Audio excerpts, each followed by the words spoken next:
एक function F of x जिसको के नीचे प्लॉट किया गया है, सवाल में हमसे ये पूछा गया है कि हमें वो इंटरवल मार्क करना है, हाईलाइट करना है जहां पर ये एफ ऑफ एक्स जो है वो 0 से कम है यानी नेगेटिव है। तो आप देख सकते हैं कि यहां पर दो आपको इंटरवल्स नजर आ रहे हैं।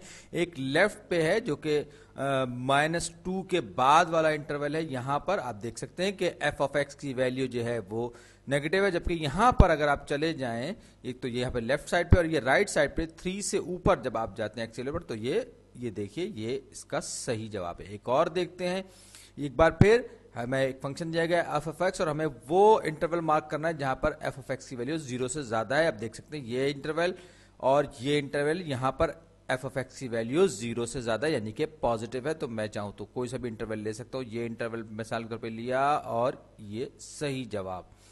अब देखिए यहां पर एक बार फिर एफ ऑफ एक्स की वैल्यू हमें मालूम करना है वो इंटरवल जिसमें कि 0 से ज्यादा है। तो ये इंटरवल जो है इसमें 0 से ज्यादा है, जबकि यहां पर आप देखें यहां पर भी 0 से ज्यादा है। तो चलिए यहां पर ये लीजिए एफ ऑफ एक्स की वैल्यू 0 से ज्यादा है।